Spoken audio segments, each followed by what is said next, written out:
सर्वा बाधा विनिर्मुक्तो धन धान्य सुता निमितः मनुष्यो मत प्रसादेन भविष्यति न संशया।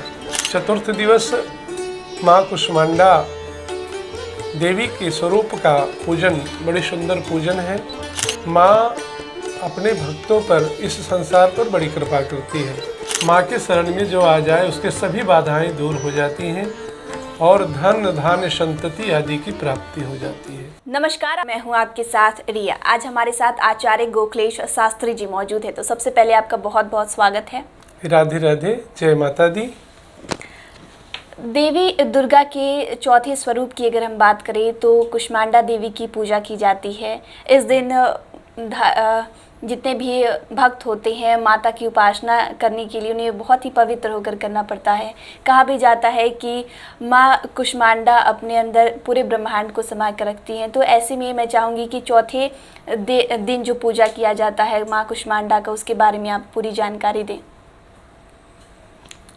सर्वा बाधा विनिर्मुक्तो धन धान्य सुता निमितः मनुष्यो मत प्रसादेन भविष्यति न संशया।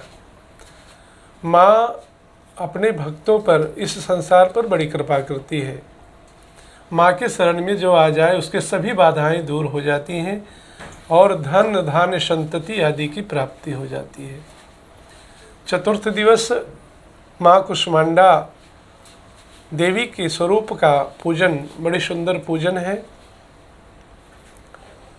शास्त्रों में कुष्मांडा माँ के लिए कहा गया है कि क्या है, त्रिविध ताप उत्तम संसारः स अंडे मांस पेश्याम उदर रूपायाम जस्याः सा कुष्मांडा। अर्थात त्रिविध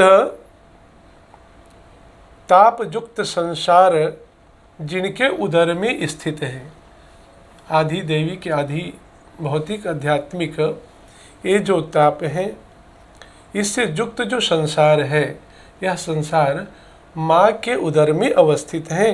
यह स्वरूप माँ कुष्मांडा का है। इस दिन पूर्ववत जैसे करते आ रहे हैं उसी के अनुक्रम में स्नान आदि करके पावन होकर शुद्ध आसन पर विराजें और माँ भगवती का पूजन आदि करके कुष्मांडा माँ का ध्यान करें और फिर इनका पूजन आदि षोडशोपचार विधान से करें। इसी स्वरूप का ध्यान करते हुए और धूप दीप आदि दिखाकर माँ को मालपुए का भोग लगाएं। कुष्मांडा माँ को मालपुए का भोग बड़ा प्रिय है।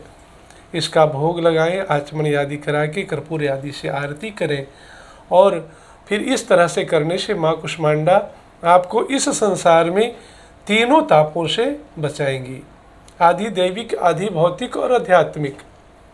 कहते हैं कि कोई तन दुखी, कोई मन दुखी, कोई धन बिन रहत उदास। तो यह जो तीन तरह का ताप है, इससे सभी कहीं न कहीं ग्रसित हैं और दुख पा रहे हैं। किसी के यहाँ सब कुछ है तो शरीर ही अच्छा नहीं है कि उसका उपयोग उपभोग कर पाए। वह अपने शरीर से तो अच्छा है लेकिन वो मन से दुखी है, उसके घर परिवार उसके अनुकूल नहीं हो पाते हैं। सब कुछ अच्छा है तो कहीं ना कहीं दैविक प्रकोप से हम लोग ग्रसित हैं। तो ऐसे कुछ भी दोष यदि है तो चतुर्थ दिवस माँ कुष्मांडा देवी का विधिवत पूजन करने से भक्तों का कल्याण होगा और माँ बड़ी कृपा करती है। माँ को अगर, जैसा कि आपने धूप दीप के बारे में बताया, तो हम दीप की ही बात कर ले। जैसा कि आपने चंद्रघंटा माँ के बारे में भी बताया था, तो ऐसे में इनको अगर दिया जला रहे हैं, दीप जला रहे हैं इनके सामने, तो दीप का मुख किधर होना चाहिए? दीप किस चीज़ का जला सकते हैं? पूर्ववत दीपक का मुँह हमेशा ही पूर्व की ओर रहेगा, पूर्वाभिमुख रहेगा और घृत का दीपक जलाएं।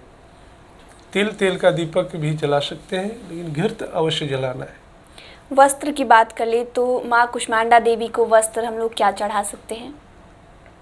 कुष्मांडा माँ के लिए वस्त्र का जो रंग रहेगा वो कुष्मांडा माँ का रंग ऑरेंज रहेगा।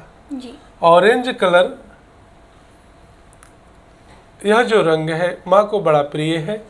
इस दिन माँ को इसी रंग का वस्त्र प्रदान भी करें और आराधना के लिए, पूजन के लिए बैठे तो संभव हो तो इसी रंग का वस्त्र पहनकर भी विराजें, पूजन करें और माँ का आशीर्वाद प्राप्त करें। मंत्रोच्चारण की अगर बात कर ले तो मंत्रोच्चारण माँ की आराधना के लिए क्या कर सकते हैं? माँ का तो ध्यान बड़ा सुंदर है। जी।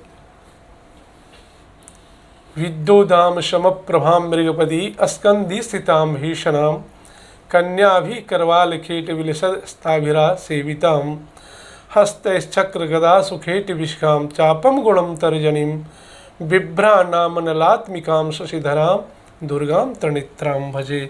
इस मंत्र से ध्यान करना चाहिए। तो आचार्य जी आपका बहुत बहुत धन्यवाद कि आपने पूरी जानकारी जो दी है, चौथे स्वरूप नौ दुर्गा की चौथे स्वरूप कुष्मांडा देवी की आराधना कैसे करनी है उसके बारे में जानकारी दी। धन्यवाद। तो आपने आचार्य जी को सुना कि नौ दुर्गा की चौथे स्वरूप माँ कुष्मांडा की किस तरीके से पूजा अर्चना करनी है। आचार्य जी ने पूरी जानकारी दी है। इस विषय में आप क्या सोचते हैं, हमें कमेंट कर ज़रूर बताएं।